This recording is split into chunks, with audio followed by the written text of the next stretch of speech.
c'est pas du fake.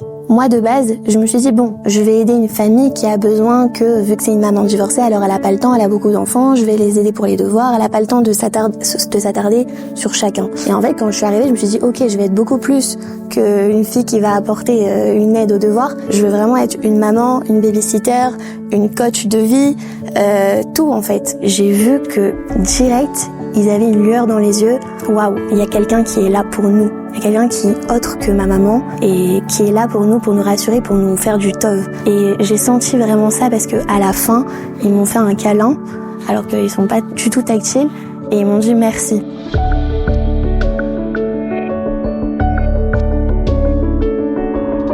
Je commençais mes études et je voulais absolument avoir ce lien avec la terre, de vouloir absolument aider la terre d'Israël par une façon ou d'une autre.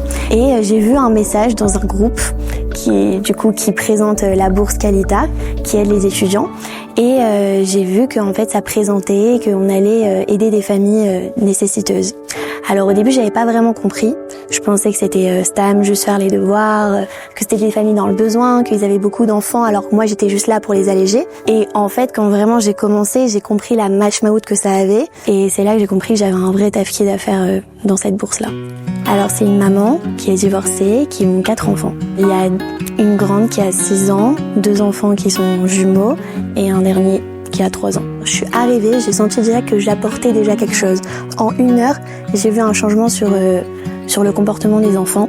Quand je suis arrivée, j'ai vu que c'était des enfants, tout simplement, ils bougeaient de partout, etc. Et c'était hyper actif. Moi, je m'attendais vraiment à une présentation, voilà, je vous présente Abigail, etc. Non. Et en fait, pas du tout. J'arrive direct, il faut que je m'adapte, que je les prenne un par un, qu'on joue ensemble, que je les calme, que j'explique que je suis là pour eux et tout. J'ai vu que direct, ils avaient une lueur dans les yeux. Waouh, il y a quelqu'un qui est là pour nous. Il y a quelqu'un qui est autre que ma maman et qui est là pour nous rassurer, pour nous faire du tov.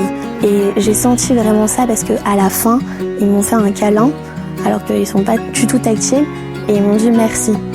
Je me suis dit waouh, la maturité quoi. Donc voilà. Tu as été surprise des conditions de vie de la famille chez qui tu es arrivée? Bien sûr, parce que moi quand on m'avait précisé que c'était une famille dans le besoin, je m'attendais pas vraiment à un niveau comme ça. Il n'y a pas de sommier pour les lits, donc les matelas étaient à même le sol. C'est pas du fake. C'est vraiment, j'ai senti qu'en fait, moi de base, je me suis dit bon, je vais aider une famille qui a besoin que, vu que c'est une maman divorcée, alors elle a pas le temps, elle a beaucoup d'enfants, je vais les aider pour les devoirs, elle a pas le temps de s'attarder sur chacun. Et en fait, quand je suis arrivée, je me suis dit ok, je vais être beaucoup plus qu'une fille qui va apporter une aide aux devoirs. Je veux vraiment être une maman, une babysitter, une coach de vie. Tout en fait, c'est-à-dire je suis là jusqu'à la fin à leur lire une histoire jusqu'à qu'ils s'endorment. Donc c'est bien plus que Stam venir et faire les devoirs et bien sûr que le niveau financier je l'ai compris quoi. Voilà, à partir du moment où on voit des matelas qui sont par terre, que la maman elle est dans le rush, qu'elle me dit merci parce que si t'étais pas venue j'aurais fait ma vaisselle quand ils auraient dormi à 22h. Donc je vois que vraiment voilà, elle se bat pour le travail et que je lui apporte une vraie aide. Je me sens très utile, vraiment à tous les niveaux et je pensais pas du tout à ce moment-là. Je leur apporte du soutien autant émotionnel, autant pour les devoirs, à tous les niveaux et je vois que ça leur fait énormément bien et au point que des fois sa mère elle m'envoie des messages pour me dire quand est-ce que tu reviens, les enfants ils attendent que toi, ils attendent avec impatience, des fois limite je leur fais du chantage avec ça, donc voilà quoi, c'est mignonne, c'est très intéressant. Est-ce que ton bénévolat a eu des conséquences sur ton entourage proche? Je me retrouve chez moi avec mes colocs et ma colocataire elle tape à ma porte et elle me dit écoute Abigail, j'ai un maaser à donner et je me suis fait un petit peu de sous etc parce que je travaille en parallèle de mes études et la vérité je sais pas du tout où je peux le mettre, est-ce que tu aurais une idée, une yeshiva, quelque chose? Et au début ça m'a pas fait tout de suite tilt et là d'un coup je fais attends pas du tout. Il faut que je te dise. Et là je lui explique etc, la bourse que je fais, la famille chez qui j'étais allée, en plus c'était la veille et je lui dis voilà vraiment il y a une famille qui est dans le besoin, t'es pas obligé de le faire si tu veux le faire Bekef. Et elle me dit mais Bekef. Et là en fait c'est-à-dire j'appelle du coup la maman en question et elle était à 2 doigts de pleurer quoi. Et elle me dit en plus c'est Mina Shamaim parce que j'avais besoin de payer, on m'a demandé, j'étais remplie de dettes en gros et ça arrivait pile au bon moment. Et quand je lui ai donné, j'ai senti une joie et je me suis dit waouh, en fait, ça va au-delà de je fais une bourse. C'est vraiment je rentre dans l'intériorité de leur famille, quoi. C'est-à-dire je deviens quelqu'un d'important et surtout que maintenant cette fille-là, ma colocataire qui est une sadéquette extraordinaire, elle garde la régularité de leur donner quand elle peut et quand elle fait son MASR. Est-ce que tu te sens faire partie d'un grand projet ? Je me sens faire partie d'un gros projet parce que je vois vraiment, je suis allée pour l'instant que 4 fois. Au bout de 4 fois, je vois que j'établis énormément de liens avec les enfants. Il y a énormément de comportements qui n'étaient pas pareils qu'au début. Par exemple, les enfants avaient pour habitude de monter sur la table quand on devait s'asseoir et faire des dessins, au lieu de s'asseoir sur la chaise qui était libre.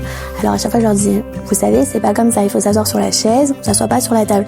Au début, ils m'écoutaient pas, et à la fin, au bout d'1 heure, ils se sont assis sur la chaise, et dès qu'ils montaient par habitude, parce qu'en fait c'est une habitude, dès qu'ils montaient par habitude, ils ont dit, ah oui, c'est vrai, elle a dit qu'il faut s'asseoir sur la chaise.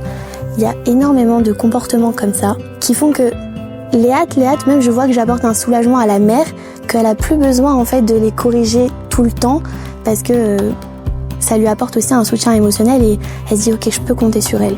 Tu conseillerais à d'autres étudiants d'intégrer ce bénévolat lancé par Qualita ?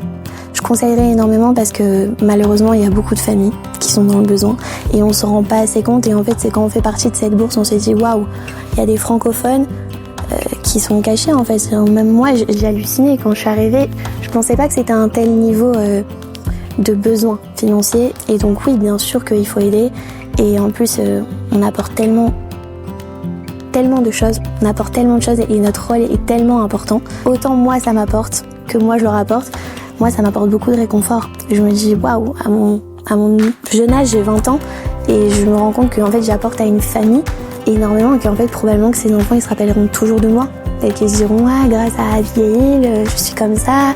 C'est comme j'ai un exemple avec un des enfants, souvent il dit qu'il n'arrivera pas à le faire.